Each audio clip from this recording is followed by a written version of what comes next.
So it is Tottenham then hosting Crystal Palace. And ahead of this game, the Spurs boss, Ange Postecoglou, has beaten his North London rival, Mikel Arteta, to the Manager of the Year prize at the 2024 London Football Awards.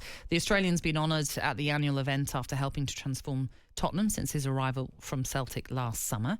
The reason for him winning was listed as in the race for the top four in his first season in charge and playing attacking and fun football.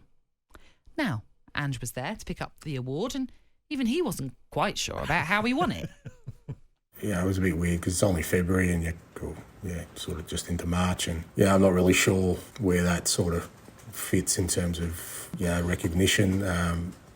Having said that, I think at least it is an acknowledgement of the work that we've done probably since the start of the year and, coming back off, a disappointing year for the club last year. I guess we as a group have made an impact, so it's an acknowledgement of that. So you need to sort of, appreciate that and feel honoured.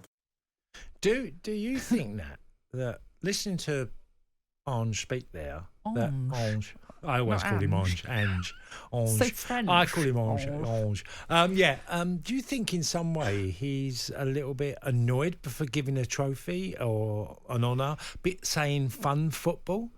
Because it's a bit. That's a bit of a strange. When I read that particular line, fun football. I don't know if he might take that. Fun what football. Do they mean by fun football? Is that just because I attack? Yeah, I don't know. I mean, exciting football perhaps is a better way of saying it rather than fun. I don't know. It sounds a bit comical rather than serious. Look, we spoke about it a little bit earlier on, didn't we? By saying we understand the start of his career at Spurs has been brilliant. It has been transformative. We know that. There is an exciting style that he has brought to Spurs, and it has given a lift to Spurs fans after a few seasons of more sort of pragmatic, defensive style football of Antonio Conte, Jose Mourinho before that as well.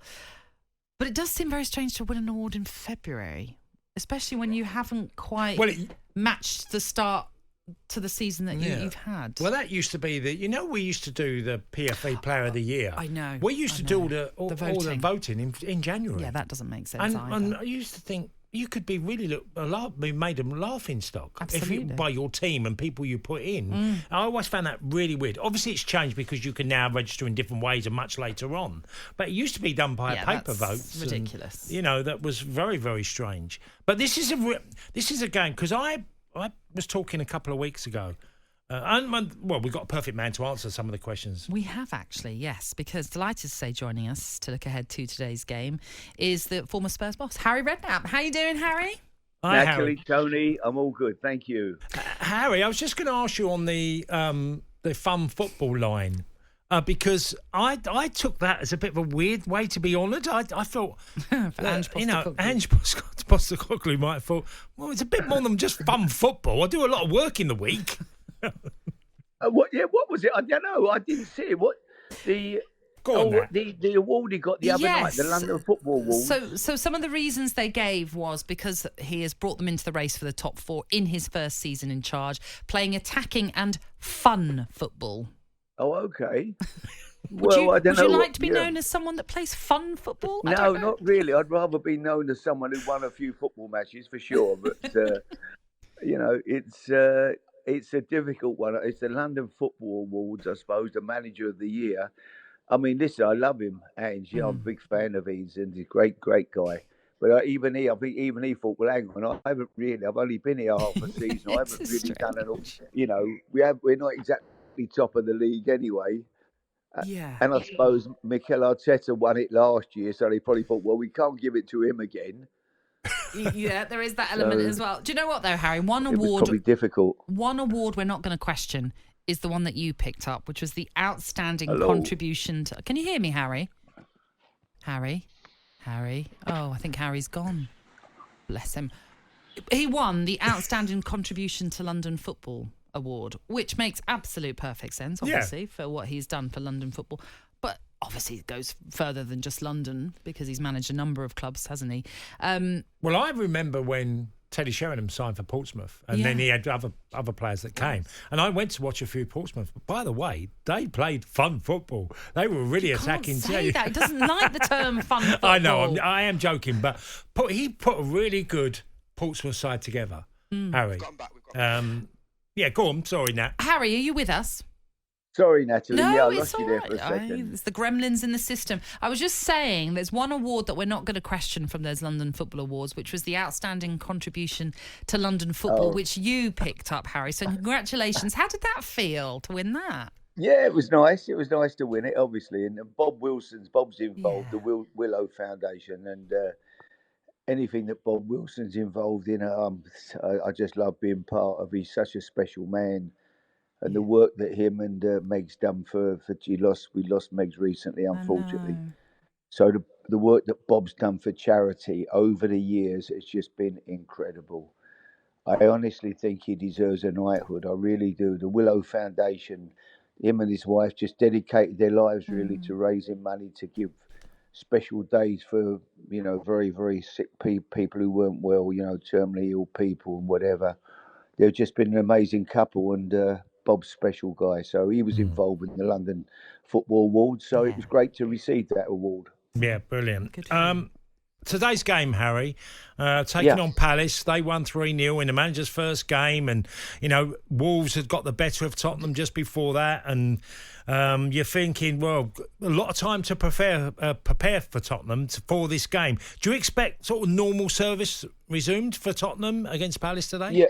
Yeah, I would fancy Spurs, Tone. Yeah, I think Spurs will be too good for Palace. I mean, okay, they had a lift the other day with a result, but they played against 10 men for most of the game, and I have to laugh sometimes. You see, the new managers come in, took over from Roy, and you could see the difference. He'd only been there about 2 days. I mean, it was like suddenly he's gone out on the training ground and turned them into world beaters. No, I would think the problem they have, that if they had that couple of key players injured and missing, they're not quite the same, are they? But I think the boy Elise played the other night, so he's back. So Palace are a better team when he plays for sure.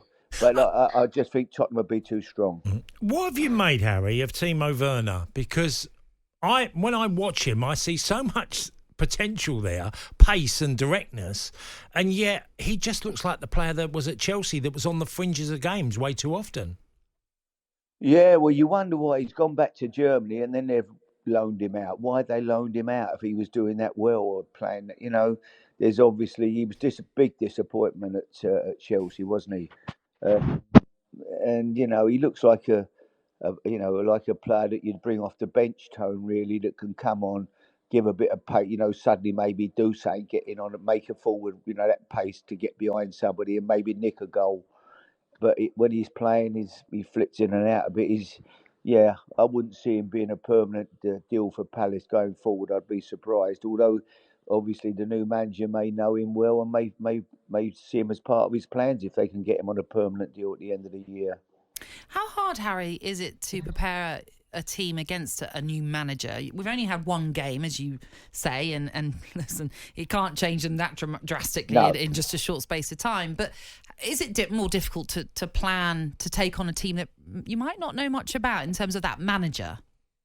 No, I don't, Natalie. Do you know, I'll be honest, I'm probably old school, anyway, but I was more concerned about preparing my own team to play. I always felt if my team are, when I say I was at Tottenham, I always felt if Gareth Bale's on his game and Luka Modric, I don't care what they've got.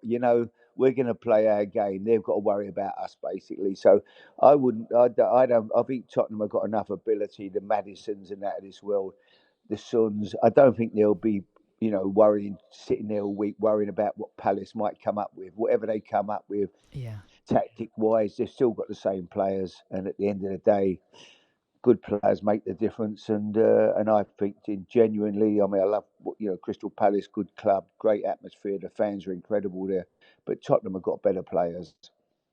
Harry, as always, thank you, and congratulations again on that London Football Award. Thanks ever so much. Have a good day. Bye, Natalie. Cheers. Take Tony. care, Cheers, Harry. On AM, on DAB, via the talkSPORT app and on your smart speaker. talkSPORT.